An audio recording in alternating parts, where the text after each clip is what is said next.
Hier gaan ons. So fase 2 is dan nou ons bouprojek. So ons het nou 'n klomp mure afgebreek die laaste 2 weke, die 2 geleenthede wat ons bymekaar is. En die mure wat ons afgebreek het was maar 'n klomp mites en ek wil amper sê die gevaarlike manier hoe ou die Bybel kan lees. So vanaand gaan ons nou verder bou en hopelik na vanaand het julle daarom 'n bietjie gereedskap in die hand rondom hoe om die Bybel meer verantwoordelik te kan lees. Wat gaan nou hier aan? Daar's hy. Ekskuus, hierdie ding lyk heeltemal anders by my. Okay, so in die tweede fase van die gespreksreeks is ons nou op soek na 'n geloofwaardige en 'n verantwoordbare leesstrategie vir die fenomenale boek wat ons dan in die Bybel noem, nee. So ons beskik nie oor die historiese gebeure wat aan die basis van die Bybel lê nie. Met ander woorde, baie van dit wat daar gebeur het in die antieke wêreld, het ons nie noodwendig al die eerstehandse dokumentasie daarvan nie. So ons het dokumente wat ou nou maar gevind het en ons moet met hierdie dokumente moet 'n ou nou probeer sin maak rondom hoe die leefwêreld gelyk het van die antieke wêreld. Hoe die leefwêreld van die Ou Testament gelyk. Ons het meer dokumente oor die leefwêreld van die Nuwe Testament, maar eintlik maar bitter min oor die Ou Testament. So dis 'n belangrike ding om in 'n ou se agterkop te hou. So ons beskik nie oor die historiese gebeure nie. In fase 2 ons bou dit op drie elemente. So die eerste een is die teks. Ander woorde die literêre teks. Wat 'n tipe teks is dit?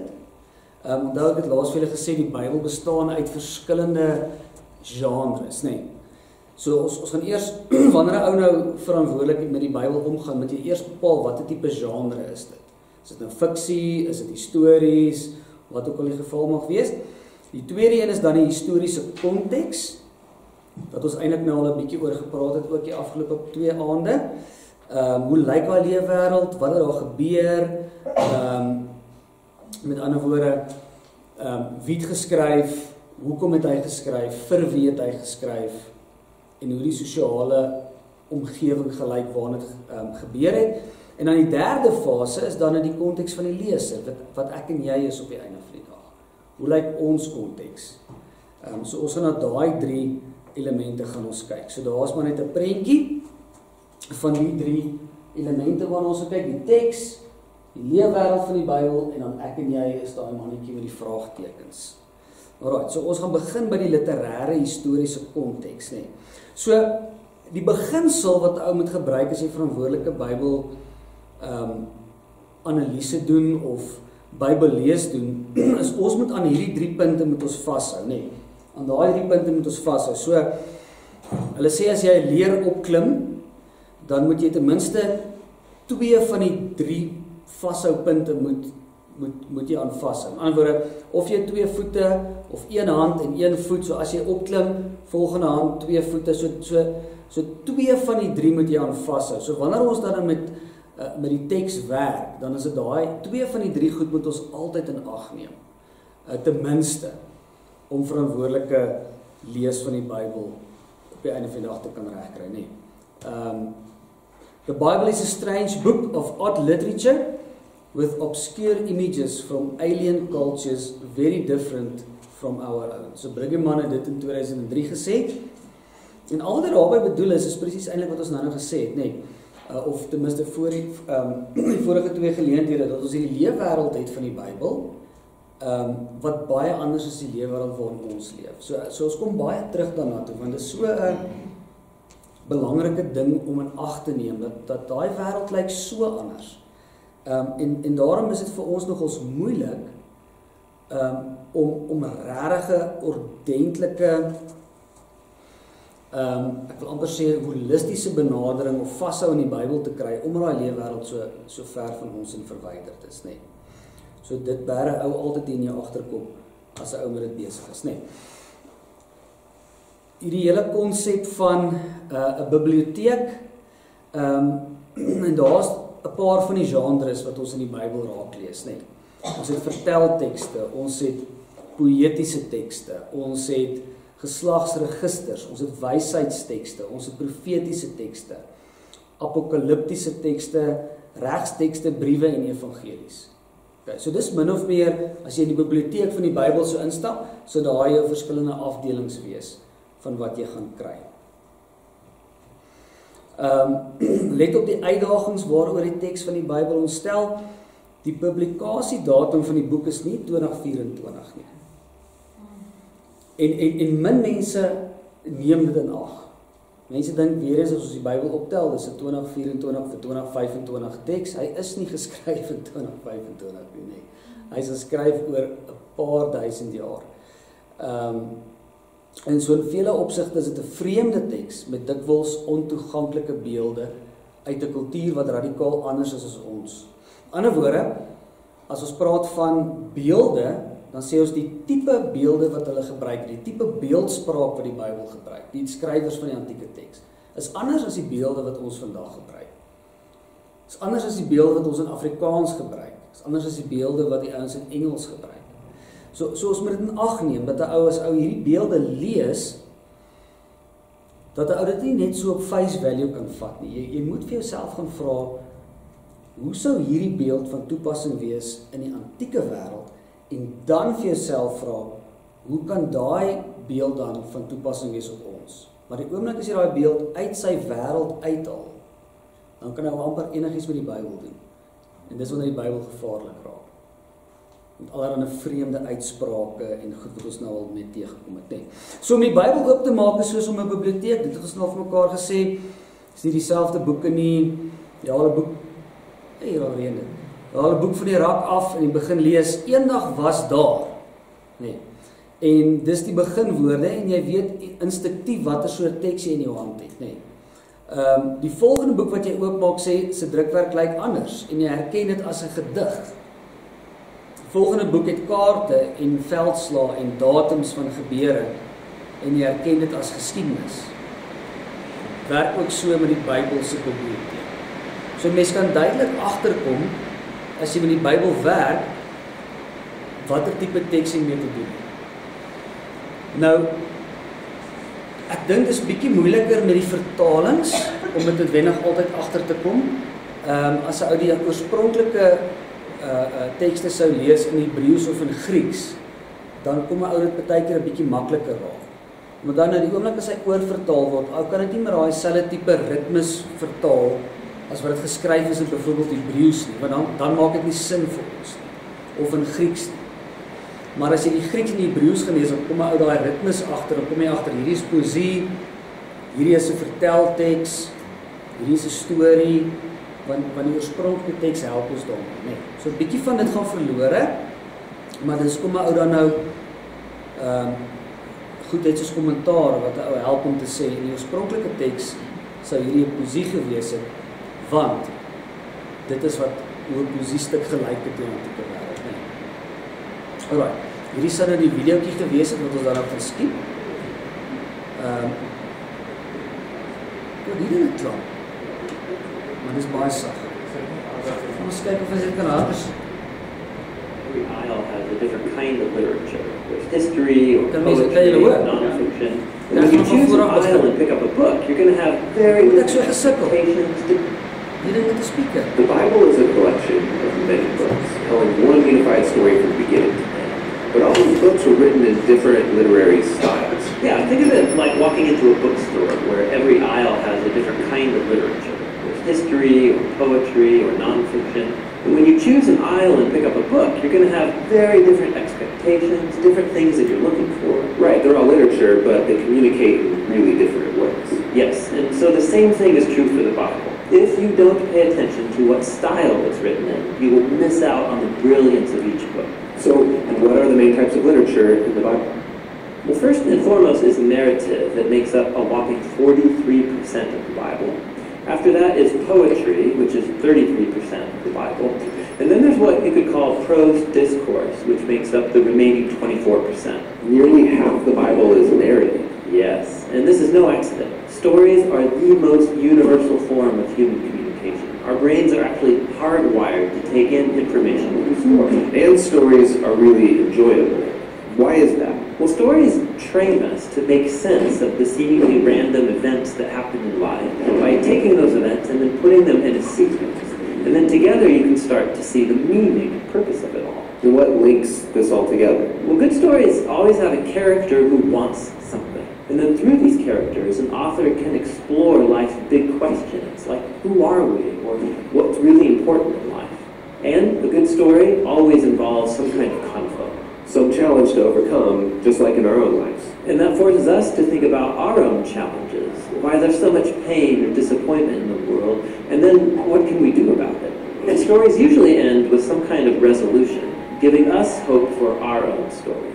Since these are Bible stories, are the characters showing me how I should live? Yeah, that's not quite the point. Most Bible characters are deeply flawed. You should not be like them. But we are supposed to see ourselves in them, which helps us then see our lives and failures from a new perspective. And without even realizing it, these stories will start to mess with you and change how you see the world and other people and yourself. Now, there are different types of narrative in the Bible. Yeah, there's historical narrative, but also narrative parables, short biographical narratives like the four Gospels. We'll look at all these in later videos. Okay, next up is poetry, which honestly I don't read a lot of. Yeah, you're like most people. But 1 out of every 3 chapters in the Bible is poetry. Yeah, why so much poetry? Well, poems mainly speak through dense, creative language, linking together images to help us envision the world differently. Poems use lots of metaphor to evoke your emotions and your imagination. Lots of fancy language, but wouldn't it be easier just to tell me what I need to know? Well, think about it. In life, we tend to form mental ruts, and we think in these familiar, well-worn paths that are very hard to get out of through logic or reasoning. And what good poetry does is force you off the familiar path into new territory. Sneaky. And there's different types of poetry in the Bible. There's lots of types of songs or psalms. There's the reflective poetry of the wisdom books, and then the passionate resistance poetry of the prophets. Okay, the last big literary type is called prose discourse, and it makes up 1/4 of the Bible. Yeah, these are speeches, letters, or essays. And the focus here is building a sequence of ideas or thoughts into one linear argument that requires a logical response. Like, hey, have you thought about this thing? You should also consider how it connects to this other thing. And if you do, then you will see that this is the result. And in light of that conclusion, therefore, you should probably stop doing that one thing so that this other thing will be the outcome. So you're persuading me with reason. Yeah, discourse forces you to think logically and consistently, and then do something about it. Biblical discourse is found in law collections, in wisdom literature, and the letters written by the apostles. Okay, so each book of the Bible has one literary style. No, actually most books have a primary literary style, like narrative, for example. But then embedded in the narrative, you'll come across poems or parables or a collection of laws. Every biblical book is a unique combination of literary styles. And to read that book well, I need to be familiar with each literary type and how it works. Yeah, so you know what to pay attention to and what questions you should ask. But before we look at each type, there's one more unifying feature of biblical literature that's really important and really cool. And that's what we'll explore next. Alright, so dis die Bible Project, ek weet nie of julle dit ken nie. As jy ou dit gaan Google, kom jy op dit af. Hulle maak 'n klomp videoetjies oor die Bybel en verskillende boeke en so aan. So hierdie was nou maar net so 'n mooi inleiding rondom dit wat ons eintlik al vir mekaar gesê het. Verskillende boeke, verskillende genres, wat elkeen iets anders wil probeer sê rondom die Here eintlik maar net en hoe hy in ons lewe betrokke is. Okay. Net as hy. Ek dink wat vir baie mense moeilik is om te begryp, nie net te begryp nie, maar eintlik om te internaliseer nie, is wanneer 'n ou besef dat die Bybel nie noodwendig net 'n handboek oor die geskiedenis van Israel is nie. Of net 'n geskiedenisboek oor die Christendom en oor die kerk nie. Hy is soveel meer as dit. Daar is natuurlik elemente daarvan betrokke, maar hy is soveel meer as dit. Nee, hier's 'n boek wat 'n ou geskryf het, John van Seters, In Search of History. Dan praat hy daar so 'n bietjie oor hoe die Bybel ontstaan het en die verskillende genres van die Bybel. Maar ou kom baie gou agter dat die Bybel nie net 'n historiese handboek is, of 'n boek oor die geskiedenis is nie. En dis hoekom ouens sukkel met die skepingsverhale. Want ouens, die skepingsverhale wil ons die hele tyd 'n geskiedkundige element aan hom gee. So dis presies hoe dit gebeur het. En ons het daarom al vir mekaar gesê dat dit nie noodwendig die oorspronklike bedoeling van die skrywers van die skepingsverhale was nie, nee. Dat hulle wou gesê het, God het geskep. En hy is die een wat in 'n verhouding, in 'n liefdevolle verhouding met ons wil wees. Nou probeer ons dit 'n historiese element aan dit sit om te sê, dis presies hoe dit gebeur het. En die skrywers van daai dokumente sou waarskynlik vir ons sê, dit is nie so nie. So daar is historiese dokumente in die Bybel, natuurlik. Maar baie van die dokumente is nie noodwendig bedoel gewees om histories te wees nie, nee. Wat sê ons rondom waarheid? Ons sê waarheid is wanneer iets logies sin maak, met ander woorde rasioneel is, en dan ons gebruik die woord rasionalisme. So as iets logies sin maak, as dit bewys kan word, empirisme, of as dit werklik gebeur het, historisme, dan sê ons dis waar. Nou baie van die dokumente in die Bybel het nie noodwendig al drie hierdie elemente nie. En daarom sal die wetenskaplike ouens vir jou sê, maar die Bybel kan nou nie vat as 'n boek wat waarheid vir ons vertel nie, want dis waar teen waarheid gemeet word. Okay. Maar dan sal ons sê, maar die Bybel word met ander waarhede gemeet. Nie noodwendig dit wat die wetenskap na ons te bring nie, nee. Met ander woorde, die ouens sal sê, ag, dis net 'n storie. En dan bedoel ons iets is nie waar nie. Nee, waar hele konsep van, as dit 'n storie is, dan is dit mos nou nie waar nie. So as ons sê die skepingsverhaal, of Jona, of selfs die verhaal van Noag, sê ons, kom ons sê dis 'n storie. Ons sê nie dat dit nie gebeur nie, maar dis 'n storie, dis 'n narratief wat vertel word, wat iets van God vir ons wil beskryf. Nou sê ons maar, omdat dit net 'n storie is, nee, wat is nie waar nie, ons kan dit nie glo nie, dit het nie waarde nie. En dis bloot nie waar nie. Dis bloot nie waar nie, want onthou nou, die wêreld waarin die Bybel dokumente geskryf is, het met stories gewerk. Hulle kom uit 'n wêreld uit waar hulle stories gebruik het om 'n waarheid op die einde van die dag op die tafel te sit. Okay, so vir iets om waar te wees, stel ons 'n aantal vereistes. Dit moet logies wees sonder teenstrydighede, dit moet bewys kan word en dit moes regtig gebeur het. So 'n verskraalde waarheidsbegrip werk nie as ons die Bybel lees nie, nee. So die waarheid kan ook in die gestalte van 'n fiktiewe vertelling na ons toe kom. So 'n storie wat nie noodwendig in sy totaliteit 'n waarheid is nie, maar daai storie wil vir ons iets leer van God.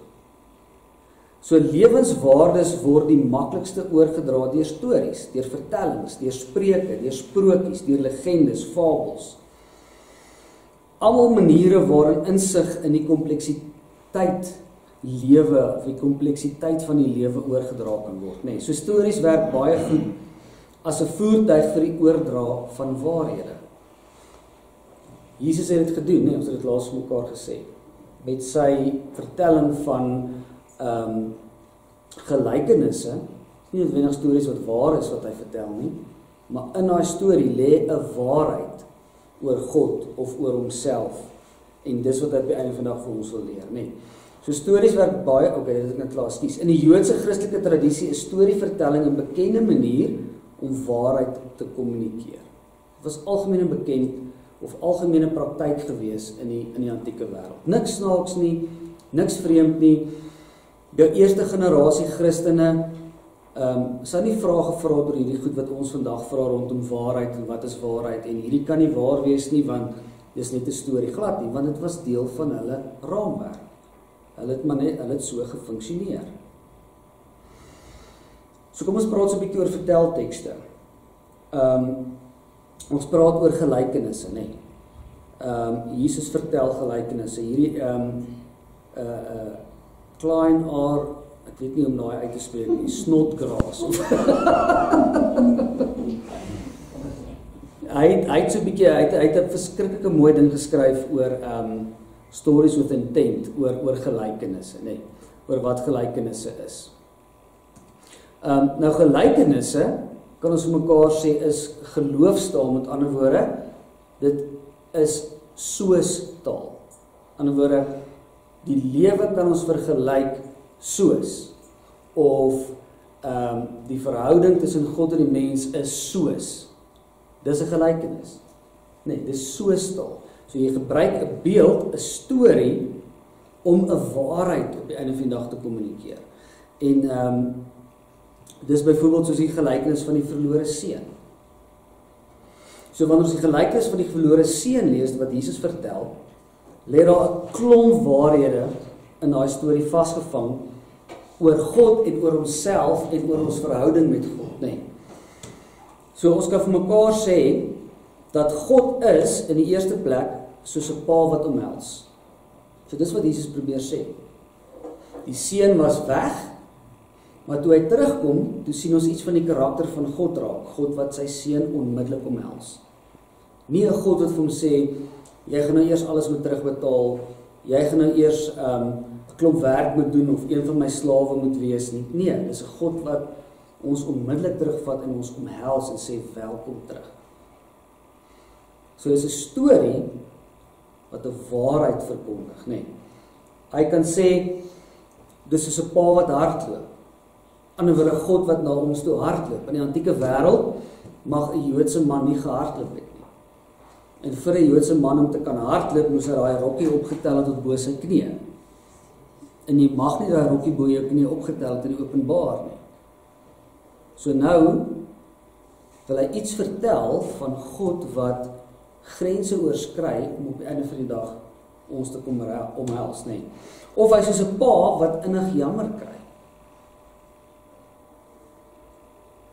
Hy kry ons jammer.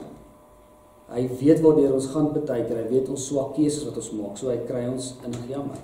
Of hy soos 'n pa met 'n groot boardinghuis, nee. Ander woorde, hy het baie vertrek, hy het baie kamers, ons is almal welkom, nee. En dis die een element van die storie van die verlore seun, nee, maar daar's baie meer. Net voor ons nou terug gaan na Jona toe. Dan kan ons praat oor onsself. Oor ons wat nie hoef skaam te wees om terug te draai na God toe nie. As ons afgedwaal het, kan ons terugdraai na God toe. Dit sê iets van die ouer broer ook. Want baie die ouer broer, wat was hy? Hy was jaloers, hy was kwaad, daar was nooit vir hom 'n vetgemaakte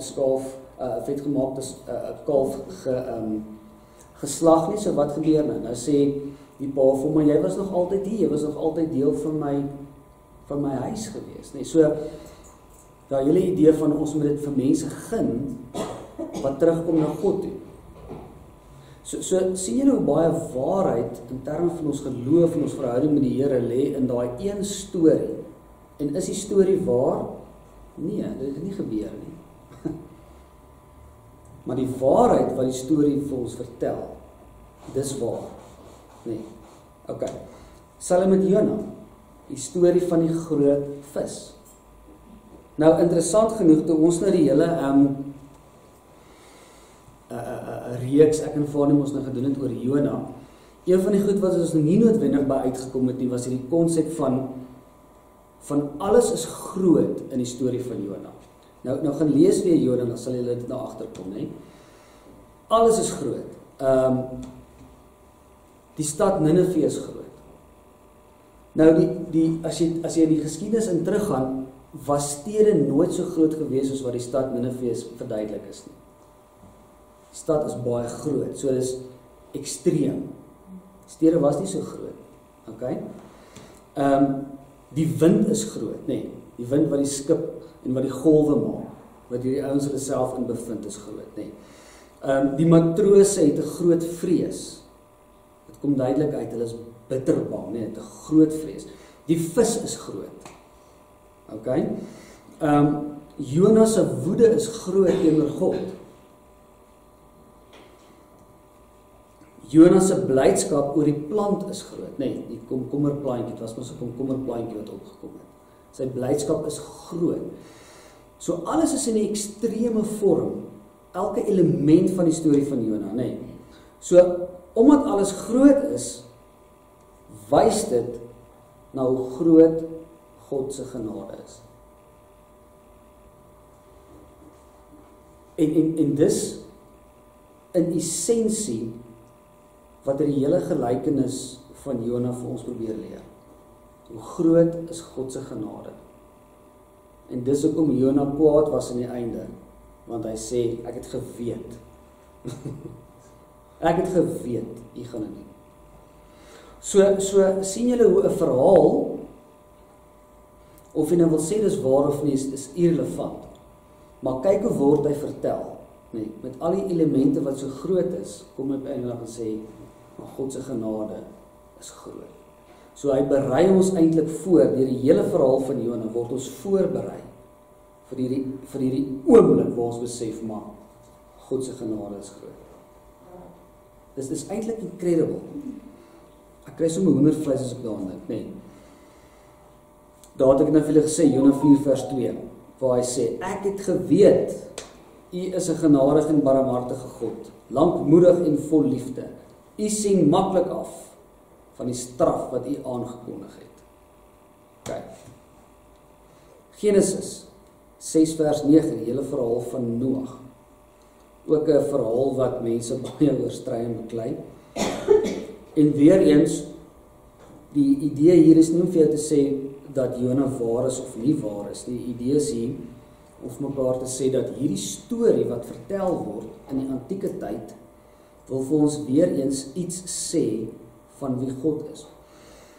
Nou is die vraag, ek het laasweek so bietjie of net so vinnig vir julle gesê, nee, is dit een verhaal of is dit twee verhale? Die Jona verhaal. Is my lippe is droog, ekskuus. Die Jona verhaal is dit wil vir ons lyk asof wat twee verhale in een verhaal afspeel. Ons vertel dit elke keer maar net as een verhaal, want ons gaan lees 'n stukkie van daai verhale. Maar as jy mooi gaan kyk, dan kom jy agter dat alles nie noodwendig 100% met mekaar ooreenstem in hierdie verhaal wat ons dan nou as een verhaal probeer vertel, nee. Noem dit nou maar die J en die P. In die een verhaal sê dit, een paar van elke dier. In Genesis 6 vers 19. In Genesis 7 vers 2 staan daar 7 pare van elke dier. Ek weet nie wie van julle dit al opgelet nie. Nee. Want al die prentjies en al die storieetjies wat ons lees, praat altyd van die 2-2, nee. Maar gaan lees bietjie 7 vers 2, dan staan daar 7 pare van elke dier. Nou wat nou? Was dit nou 2 of was dit nou 7? Wat maak ons nou hiermee, nee? Die een deel van die verhaal sê die vloed het 40 dae lank geduur. Die ander deel sê die vloed het 150 dae lank geduur. Gaan lees daai hele Genesis 6 tot 9, dan kom julle agter. Julle sal hierdie goed sien. Die bron van die vloed was reën. Die ander verhaal sê die bron van die vloed was reën en fonteine. Die naam van God was Jahwe. En in die ander deel van die verhaal staan die naam was God. Nee, in die Hebreëus lees jy dit nou natuurlik, nee. So nou sê dit vir ons, hier staan nou 2 verhale, en hoe dit nou gebeur, dat hier dan nou 2 verhale so eintlik in een gesmeld het dan nou in die teks. Nou onthou julle laas ek vir julle so ietsie gewys van die dokumente van hoe dit gelyk het, die papirusse of die dierevelle en daai tipe goed, nee. Nou kom ons agter dat 'n deel van die Bybel is half geherinterpreteer. In ander woorde, daar het 'n deel van die Bybel ontstaan in die Ou Testament. Onthou as dit so 900 voor Christus was hierdie goed vir die eerste keer eintlik eers neergeskryf. Nou soos wat dit aangepas is van generasie na generasie toe, het die ouens oorgeskryf. En in daai oorskryfproses het daar van hierdie goed bygekom. En dis waarskynlik waar die verskille inkom. is dat die oorspronklike verhaal het dalk gesê 2 pare, maar die ouens wat oorgeskryf het dalk nou iewers hierdie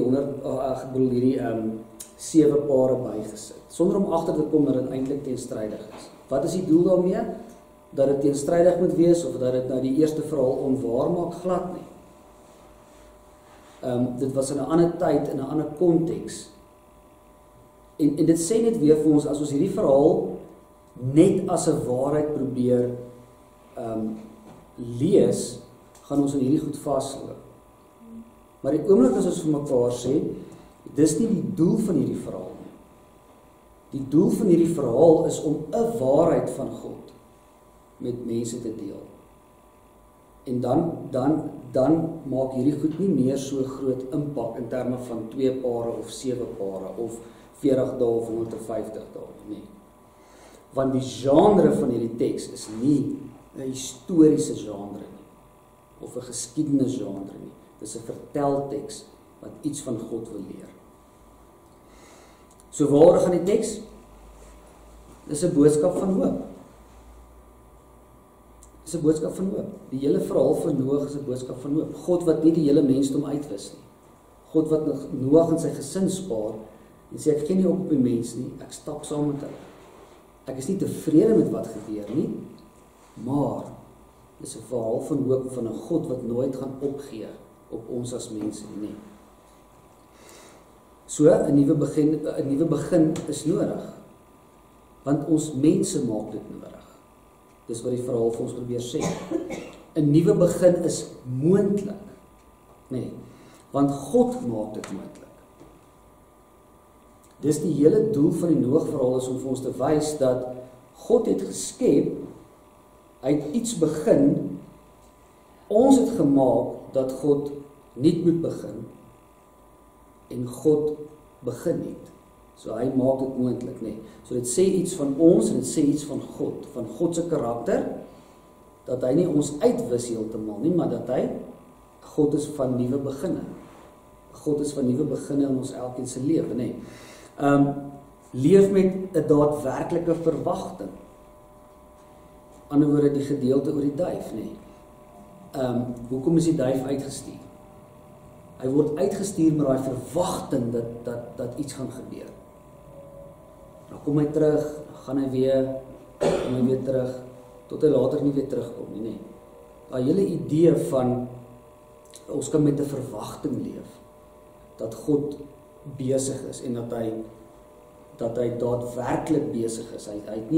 Hy's nie weg nie, hy's hier, hy's deel van ons lewe. So ons kan maar met daai verwagting leef dat God iets gaan doen. Hy's met goed besig, nee. So dis wat daai verhaal, dis die waarhede wat daai verhaal vir ons probeer leer, nee. So julle kom agter in terme van hoe die Bybel geskryf is, nee, en hoe die verskillende dokumente geskryf is. Ons kan onmoontlik nie by al die genres nou gaan stil staan nie. Ek het nou spesifiek net 'n bietjie by die verteltekste gaan stil staan, nee. Ons het 3 aande nodig soos hierdie vir elke genre in die Bybel, nee. Maar net om julle 'n idee te gee rondom die konteks en hoe dit werk, nee. Okay, so die teks as konteks, so deel van ons eerste bouproses is om vir mekaar te sê ons het respek vir die eie aard van elke teks. So waar kom die Bybelteks vandaan? Dank die Vader, alle tekste is nie dieselfde nie, nee. Verhale, gedigte, het ons mekaar nou gesê. En dan die tweede deel daarvan is die rol van die konteks. Met ander woorde, dit wat met die teks verweef is. Ons kan amper sê, nee, dis die dekor agter die teks.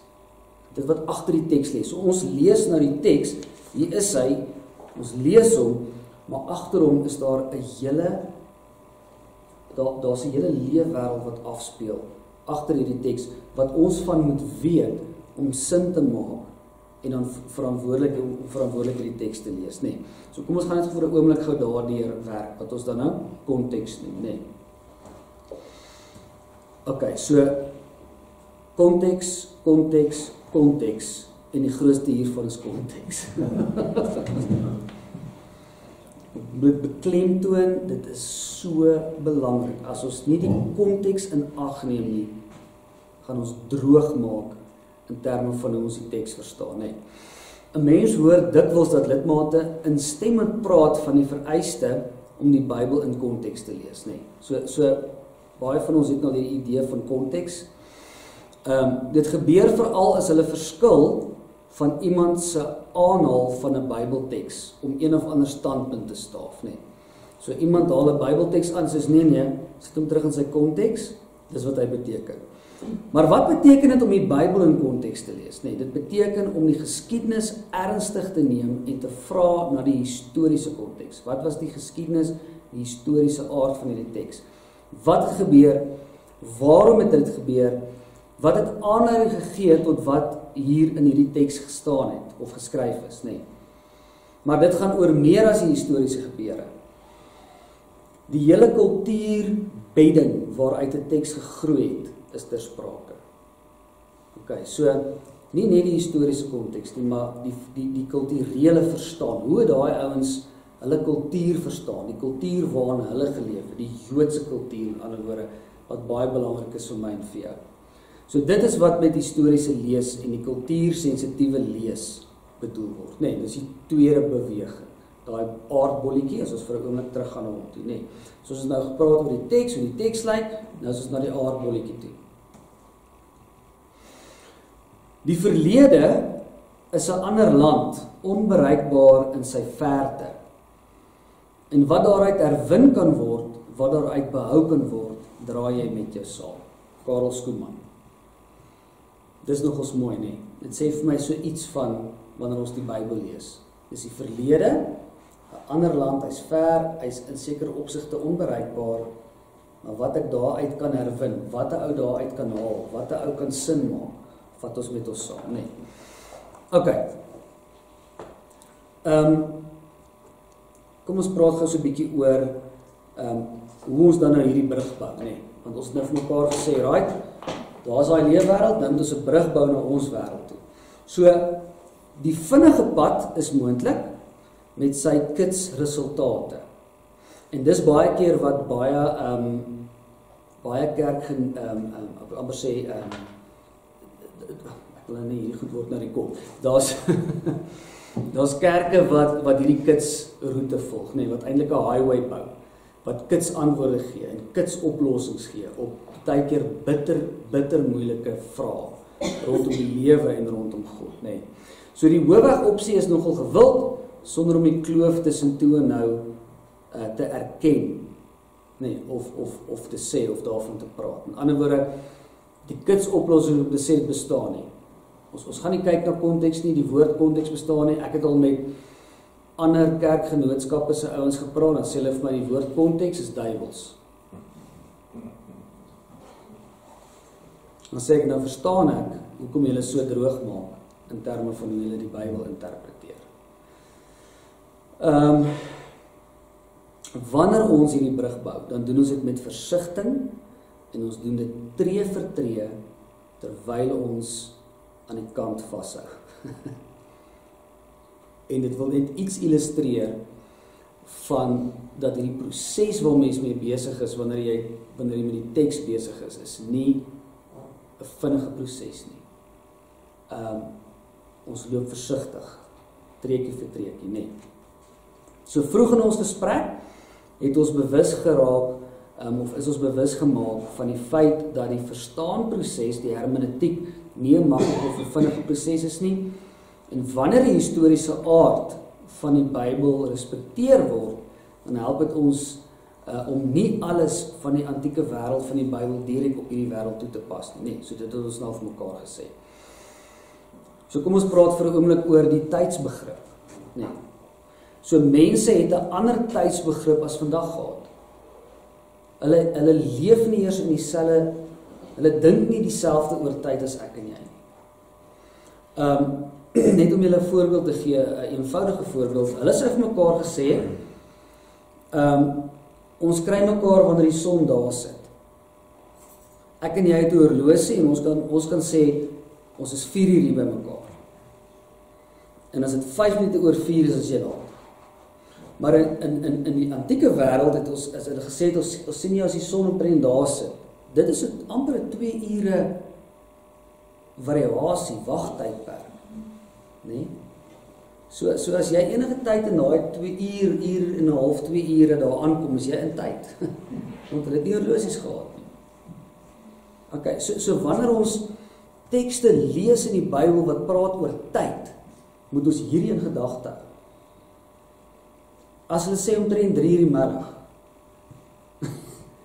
dit kan 2 uur, 3 uur, 4 uur beteken, in ons tyd. Nee. Julle sal ook sien dat baie van die Afrikaanse vertalings baie keer verskil oor tyd. Die 83 sal, selfs in die 83 sal jy, sê net maar die eerste teenoor die tweede en die derde weergawe of uitgawe van die 83, so die een sal sê 3 uur die middag, die ander een sal sê net maar die 9de uur. So dieselfde teks, een sê 3 uur die middag, een sê die 9de uur. En dis die rede, omdat hulle tydsbegrip soveel anders is as myne en joune.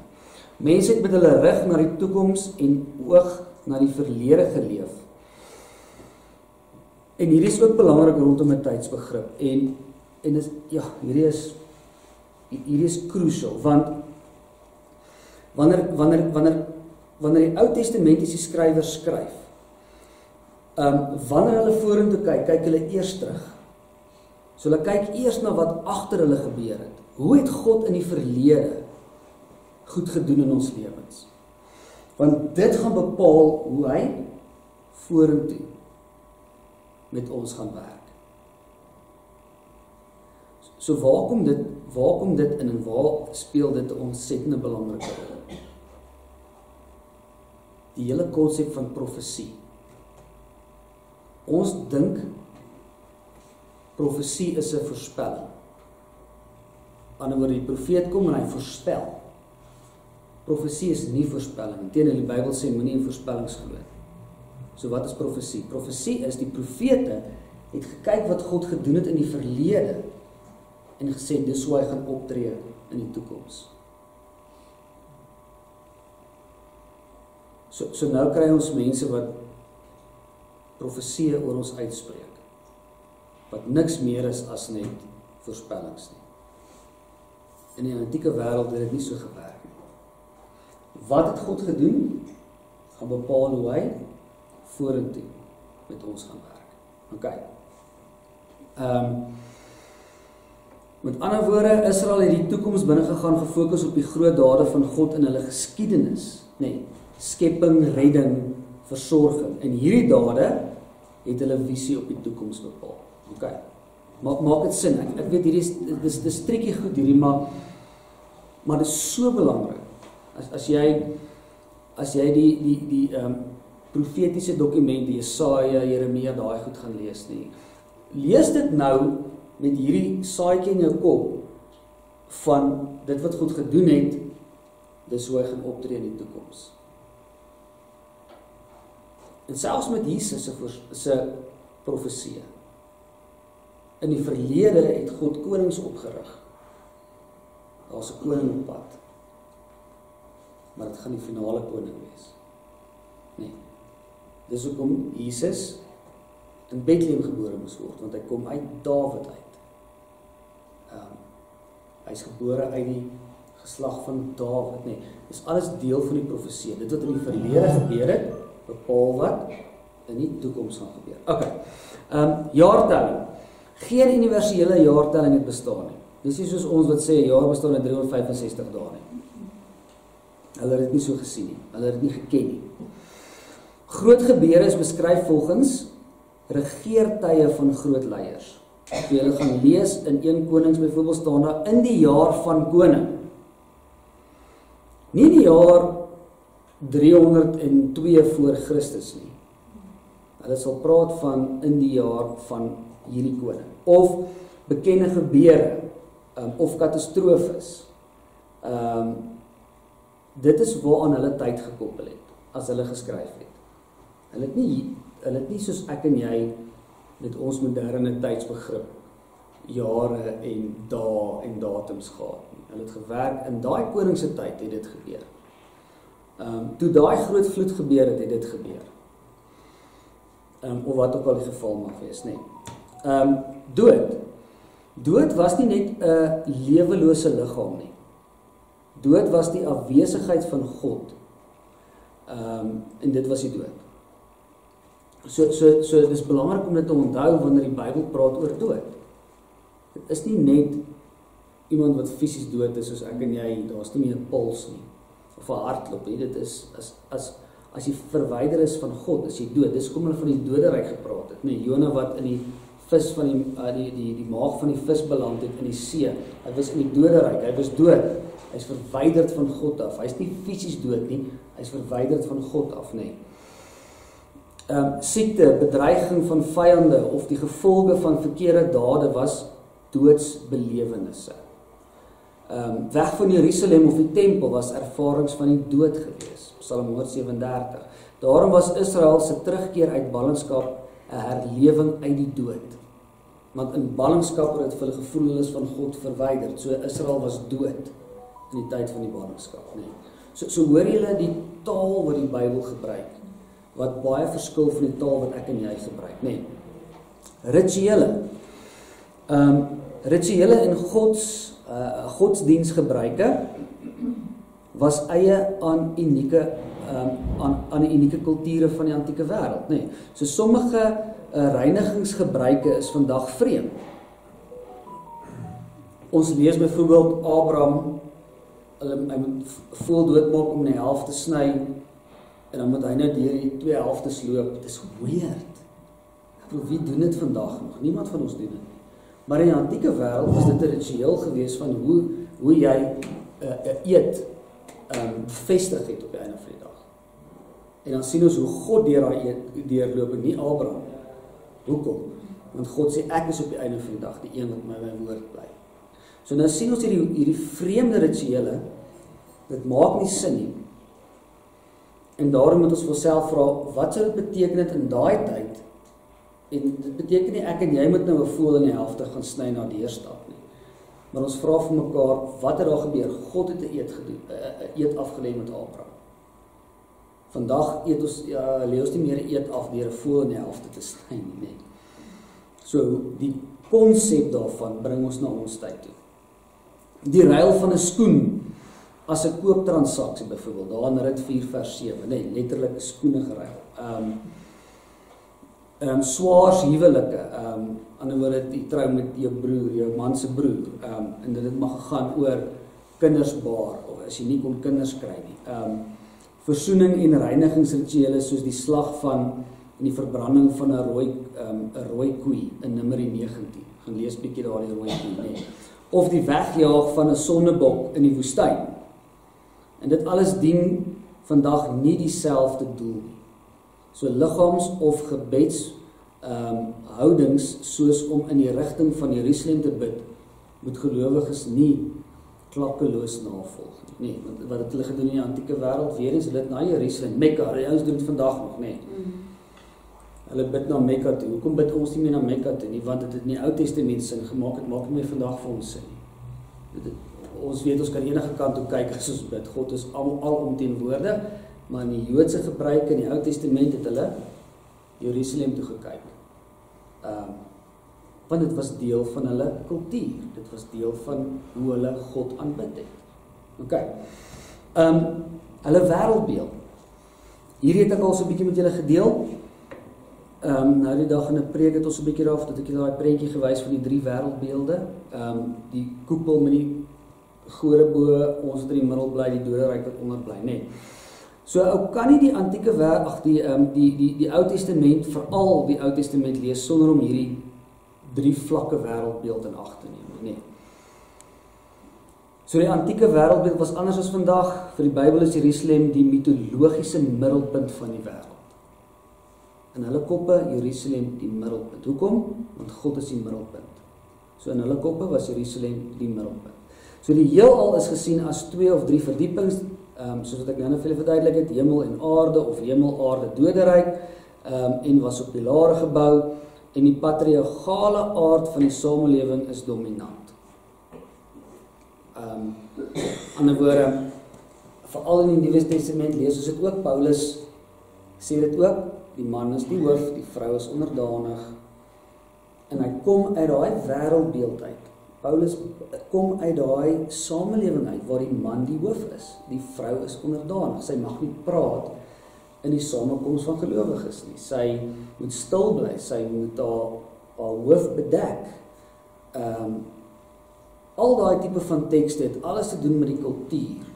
En onthou nou die Bybelskrywers, ons het vir mekaar gesê die heel eerste aand, dat ons wil nader kom aan die menslike aard van die teks, as net die goddelike aard daarvan. En hierdie goed maak eers vir ons sin, wanneer ons besef, dis mense wat hierdie goed geskryf het. Ja, dis God geïnspireer, maar hulle is geïnspireer, en hulle het geskryf nog steeds binne hulle eie verstaan van die wêreld waarin hulle geleef het. En dis maar waar hierdie goed vandaan kom, nee. Ok, waar trek ons tyd? Kan julle glo. Alright, so die rol van die teks, dit wat met die teks verweef is, die dekor agter die teks, die konteks, nou gaan ons 'n bietjie kyk na die gehoor voor die teks, nee. Anders daai heel laaste enetjie, die gehoor voor die teks. Dis nou ek en jy. Kom ons sluit sommer nou af met dit. Nou, die gehoor voor die teks, kan ons mekaar sê, dis maar waarom baie kerke, of waar mense uit mekaar uit beweeg in terme van hulle skrifbeskouing. So baie keer selfs met hierdie agtergrond, en hierdie konteks, en hierdie wêreldbeelde,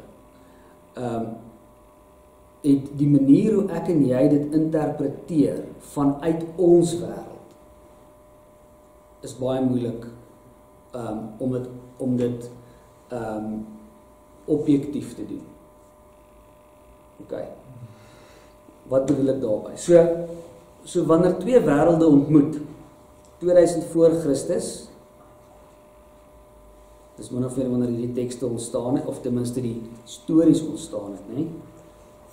Want onthou nou 900 het hulle voor Christus eers begin skryf, maar voor dit het die stories al begin ontstaan het. Tot waar ons nou is min of meer 2000 na Christus. Daar waar ons ontmoet, sien julle daai middelpunt daar, nee. So dis min of meer hoe ons mekaar sê, dis waar ons 'n bietjie overlap. Maar daai overlap verskil van persoon tot persoon, nee. So wanneer twee wêrelde ontmoet, die wêreld agter die teks, 2000 voor Christus, en dan die wêreld voor die teks, die leser, ek en jy, nee. En dan daar is hy. So hierdie prentjie, hy's 'n bietjie dof, maar sien julle op hulle almal se bene staan dieselfde teks geskryf. Maar dis 4 verskillende tekkies. Nee, daar's Asics en Nikes en Adidas en Skechers en so aan, nee. So dis dieselfde teks, maar hierdie prentjie is vir my so 'n beautiful illustrasie van hoe ons die teks verskillend interpreteer.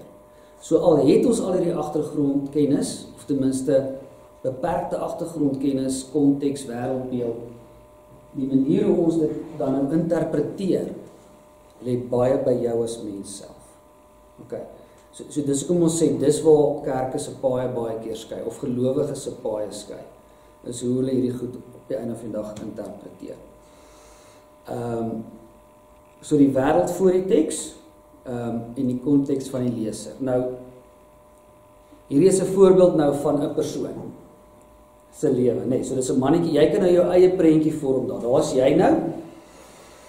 Hierdie ou is nou hy was betrokke by Atlas, nee. Ek kan nou byvoorbeeld sê, ek is 'n 42-jarige wit Afrikaanse man in Suid-Afrika, bly in Centurion, groot geword in Pretoria. Ek is betrokke by 'n kerk voltyds. Ek is betrokke by die algemene sinode en by die ring as ek die voorsitter.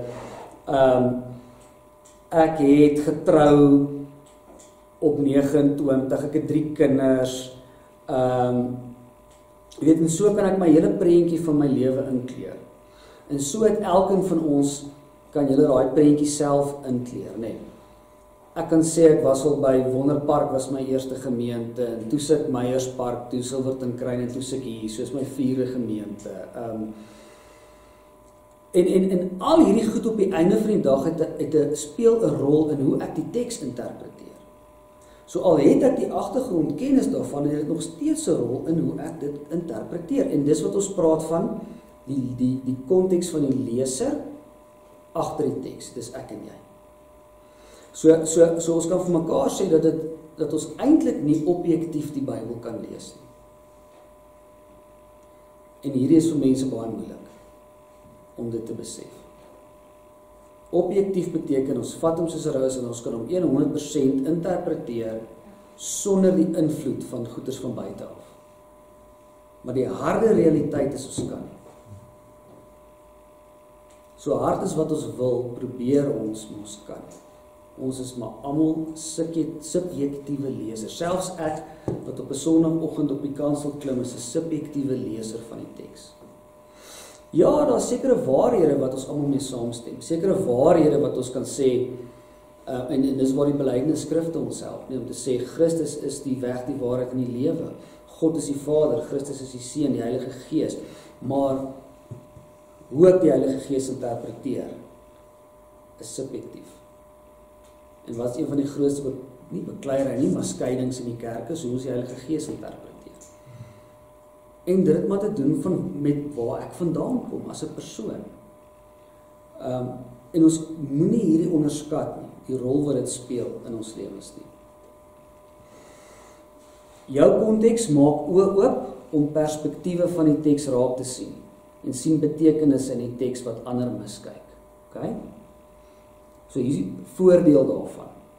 Is ek kan hierdie teks lees en Shaw lees dieselfde teks. En ons het albei 'n redelike idee van die konteks en die geskiedenis en die sosiale wêreld, maar ek lees dalk iets anders in daai teks raak met daai agtergrond as wat hy raak lees. Maar hy lees dalk iets raak wat ek nie raak lees nie. En dis daai openheid wat ons moet hê om in gesprek met mekaar te tree. Om nie te kom en te sê, hier's dit en is vas en is gegiet en dis hoe ek moet interpreteer. Maar dat ons mekaar ruimte gee om te sê, kom ons gaan 'n gesprek, want jy het dalk perspektiewe wat ek nie raak sien nie. So bevrydingsteologie, feministiese teologie, ekologiese lees, hang af hoe jy daai tekste gaan lees. Van watter bril sit jy op wanneer jy daai teks lees, nê? Want die bril bepaal hoe jy daai teks interpreteer. Maar ons word verblind deur ons eie konteks en ons mis perspektiewe wat in die teks teenwoordig is. Okay. Nou is maar voorbeelde. So wat is nodig? 'n intersubjektiwiteit. Intersubjektiwiteit, ons elkeen kom met 'n kleur legkaart. En ons sit hom op die tafel en ons doel moet wees om hierdie teks te beter te verstaan. Nie om te probeer sê jou is verkeerd en myne is reg nie, maar om te sê kom ons praat oor hierdie tekste, kom ons gaan in gesprek, kom ons deel ons interpretasies van hierdie teks met mekaar. En dis op die einde van die dag die hermeneutiese brug wat ons bou. So ons neem hierdie 3 goed in ag, nee. Ek wil net gou weer teruggaan na daai gemaklike lees as ek doen. Waar is hy nou? Hier is hy. Okay, so ons neem hierdie 3 goed in ag. Ons het die teks, die tipe teks wat dit is, ons weet wat se teks dit is. Ons neem die wêreld in ag agter die teks, die konteks, die sosio-historiese konteks is die een wat ons vandag mee werk. En dan neem ons onsself in ag, die leser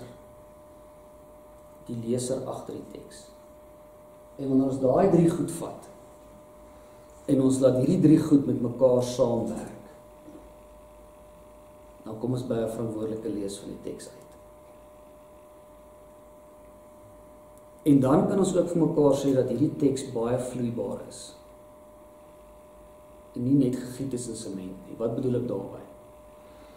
Ons kan dalk oor 10 jaar van nou af nuwe insigte hê oor sekere elemente van die teks.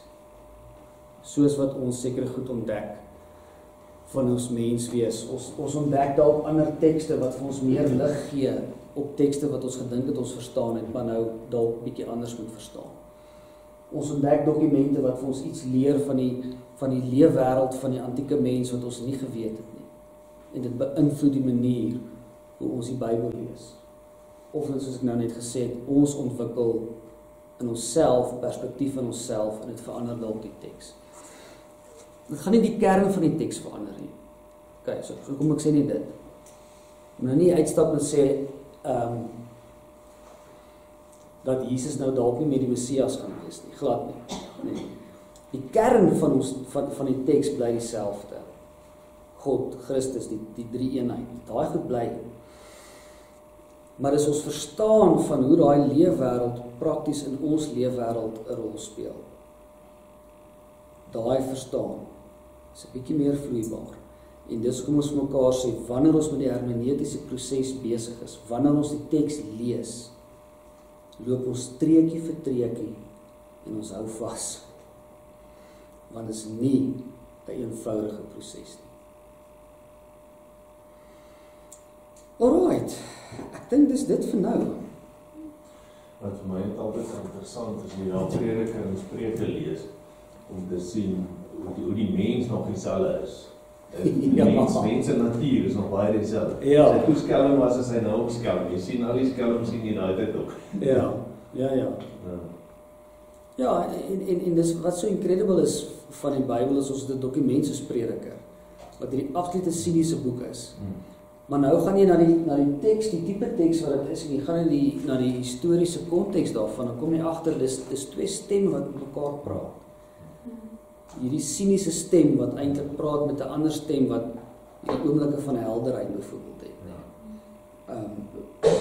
En dat daai dokument dat hy opgeneem is in die kanon is sê vir ons iets van die geloofspad wat daar in die geskiedenis ontwikkel het, nee. Ja. So kom ons sluit af. Dalk nog vrae of miskien wil ek hiermee afsluit, ekskuus. Nee, ek kan nie, want dit is nou op my laptop. Dit gaan nou niks help nie. Maar dit was net 'n mooi voorstelling van die Bybel wat dis 'n so prentjie van die Bybel, dan sê hy's op 3 kontinente, dis 66 boeke, dis soveel skrywers, dis jy weet, so dis so mooi, amper tipe van 'n diagram met prentjies. Dis baie mooi.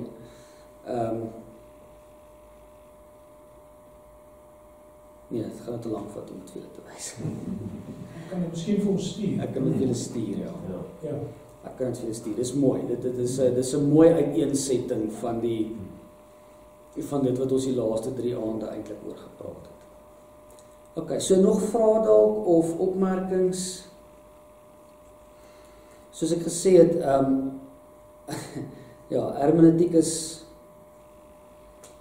dis nie 'n 3 aande van 'n uur en 'n half sessies om dit alles deur te werk. Maar ek hoop tog hierdie was net om daai inleidende tipe van om die deurtjie oop te maak. Al is dit net 'n skreefie om te sê maar daar lê soveel goed agter die teks, agter die lees van daai teks, dat dit nie so eenvoudig is soos om net 'n highway te bou en dit te ignoreer. En dit gee vir ons perspektief oor hoekom teoloë oor die dekades heen al sulke dik boeke geskryf het oor een aspek van die Bybel. Is omdat hierdie goed deel is daarvan. Weet jy, dit is eintlik so jammer dat mense nie op 'n, kom ons sê, volwasse manier of 'n rustige manier kan sit en praat hieroor. Dis baie gou is daar skeiding. My interpretasie is reg, joune is, ja. Jy weet, in die oomblik as jy daai pad loop, dan jy gaan nie by mekaar uitkom nie. Nee, jy gaan nie. Dis wat die postmodernistiese denke na die tafel toe gebring het. Ek wil nie te diep in dit ingaan nie, maar die modernistiese denke is om te sê daar's 'n absolute waarheid En as jy nie in daai absolute waarheid boksie inklim nie, is jy uit. Waar die postmodernistiese siening van die wêreld is om te sê, daar's 'n verstaan van die waarheid, maar ek het nie die hele waarheid. En ons kan dan met mekaar in gesprek tree oor hoekom beleef jy die waarheid so en hoekom beleef jy die waarheid so. Maar ek gaan nie in gesprek om jou te oortuig dat my waarheid die enigste waarheid is. Ja. Ek gaan in gesprek om te sê, dis hoekom hierdie my waarheid is. Daai is hoekom dit jou waarheid is. En miskien, net miskien, as ek bereid is om te luister, kan jou waarheid dalk my waarheid verander. Of beïnvloed. Nie noodwendig verander om te sê my waarheid is heeltemal verkeerd nie, maar dalk net beïnvloed. En ja, die postmodernistiese denke is ook in sekere kerkkringe 'n vloekwoord, omdat hulle wil vashou aan hier is die waarheid en hier is die boksie waarin die waarheid moet pas. En as jy nie in daai boksie hierdie waarheid, as jy nie daar saamstem nie, is jy uit. Sorry vir jou. En dis ons het dan net perspektiewe nodig, want jy moet perspektiewe van verskillende kante af kry. En ek dink die grootste ding is dat ons onsself moet dink. Ons moet onsself dink. Dit is goed dat ons brein gegee. Ja. En help nie ons vat net een perspektief sê, net daai een ding kyk jy nie. Jouself vat en sê dit is dit. En kyk na al die goed. En dan kan jy tot 'n kan ek sê besluit kom. Sê om te kyk na die konteks, om te kyk na die om perspektiewe te hê en te sien die groter prent te sien. Anders kyk ons so. En dit gebeur baie maklik, dit gebeur baie gemeentes. Ja. In kerke, dat ons kyk en ons kyk net so, wat hy sê is reg. En dit is glad nie so. Ons moet ons eie verstand gebruik. Al die perspektiewe sien en dan gaan dink aan. Ja. As jy dan begin dink oor hoe dan en gaan sit, as jy in die aand nie bed lê, net voorop staan en net voor jy slaap raak, dan dink jy sien, miskien aan al die goed, dan se begin jy by mekaar sê, dis moontlik, dis nie moontlik nie, dit kan so wees, dit kan nie so wees. Maar ek moet al die goed, dit is baie perspektief hê van goed, om besluit te begin. En terwyl ons dit sê, moet ons nooit die teks en die historiese konteks los nie. Want dan word dit net ons perspektief. Ja. So selfs al sê ons vir mekaar dat ons perspektief en ons elkeen het ons eie perspektief en ons elkeen het ons eie geskiedenis waarvan af ons kom, mag ons nooit hierdie twee goed los nie. Want as ons dit los, dan gaan ons perspektiewe ontwikkel wat ver weg is van die waarheid af, nee. Ja. Dis hoekom daai leer vir my so belangrik is, daai prentjie van die leer. Ek altyd 3 punte met so 2 bene en 2 hande, maar om altyd 3 leer safety, daar moet altyd 3 wees. Of die 2 hande en 1 voet of 1 hand en 2 voete moet op die leer wees. En ons moet nooit daai 2 goed los nie. Want dan kan ons met die Bybel doen wat al deur die geskiedenis so baie gebeur het. Waar mense politieke agendas dryf. En hulle gebruik die Bybel om hulle standpunte te staaf. Maar dan het hulle daai goed gelos. Ja. Ek dink die belangrikheid van 'n gemeenskap van gelowiges is waarvan jy nou praat. Jy moet gemaklik wees in die groepering waar nie groep dink nie. Groepering wat oop is vir gesprek. Ja. En belewenis en anderster gaan jy ook maar net in een rigting. Almal dink dieselfde, ons is reg, hier gaan ons. Ja. Jy weet. Ja. En ek wonder baie keer ek self weet hoe volwasse is 'n mens in jou geloofs kennis of die kennis van die begrip. Ja. Dat jy tog op jou eie jou afleidings kan maak. Jy weet, en nie te beïnvloedbaar is. En dis wat vir my so hartseer is dat mense so maklik beïnvloedbaar is. Ja. Deur sweeping statements Ja. wat klaarblyklik Bybelse statements is.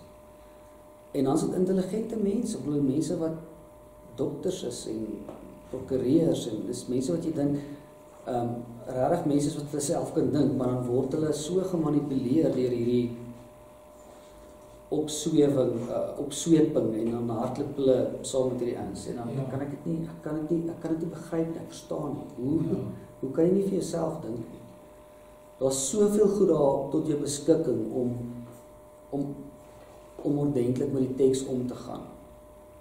Dat verstom my dat ouens net so skape agter. Mense sê 'n bietjie lui om te doen. Ja. Makliker om nie te sê nie, maar dit is so.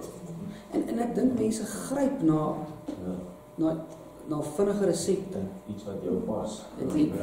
Quick fixes. Dit is lekker om te hoor as ek geld gee vir die kerk, gaan God my 3 keer meer seën. Dit is lekker om dit te hoor. So ek gee dit, maar as die Bybels kom nie in die teks voor nie. Ja. Ek dink ons ook, toe ons groot geword het, is dit nie aangemoedig om te bevraagteken nie. Ek dink in die moderne tyd is ons het nie geweet jy mag sê, ek sien dit anders. Ja. Maar ek dink hulle sê, die kerk het vir jou, dominee het gesê, dit is so, as jy heel vers katekismus, en so, die ander kerk glo so, ons glo hierdie so, klaar, daar was die streep. Ja. Ons nie. Dis so. Dit was die skuif van die modernistiese beweging na die postmodernistiese beweging. Daai was die modernistiese beweging, wat die dominee gesê het, wet en klaar, bevraagtekend nie, maar die skuif van die postmodernistiese beweging was om te sê, maar ons kan vra. Ons kan vra hoekom, en ons kan verskillende perspektiewe hê, en dis baie keer okay om verskillende perspektiewe te hê. Ek dink juist door ander perspektiewe te hê, bevorder hoe mense dit verstaan. Verseker. Jy weet, jy iemand sê, jy moet doen en so, dan hoef jy dit te probeer verstaan. Ja. Dan interpreteer hulle. Ja, dit hoef nie 'n bedreiging te wees nie, vir die waarheid nie, want mense sien dit as 'n bedreiging vir die waarheid. As ons nie met mekaar noodwendig saamstem in elke opsig nie, bedreig dit die waarheid. Maar dit hoef nie identiteit oor.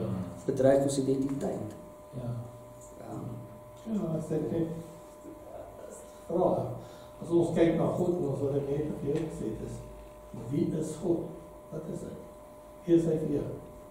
Is hy net, as hy net iets wat jy van lees of hoor, of is hy werklikheid iets beyond jou, verby jou verbeelding, wat jy nie eens kan begryp. Is dit wie goed is? Of is hy net iets wat jy gelees het, iets wat jy gelees het? As God daar is, en hy is groter as alles, en verby alles, en hy was, en hy sal altyd wees, en hy is ewig, die informasie wat hy vir ons gee, hoe waar is dit? Ek weet al wat ons weet van ons staan hier, en ons moet onthou, hoe waar is dit? En dit is geskryf, en dit is goed, dit sê is God se woord. Dis die informasie wat ons gee om te lewe, informasie oor wie hy is. Hier in Bybel staan, as jy gaan lees, en sê, die veel keer sê, en ek laai die Engelse Bybel so goed, hy sê, my mighty God. En hy sê nie een plek, maar hy sê 'n klomp plek, is die magtige God wat hier voor hom. En sal hy vir ons vals informasie gee? Sal hy vir ons slegte informasie gee? Ek nie dink nie. En ons gee die God wie hy sê hy is. Hy is op ons die waarheid. Hy is ons die Heer.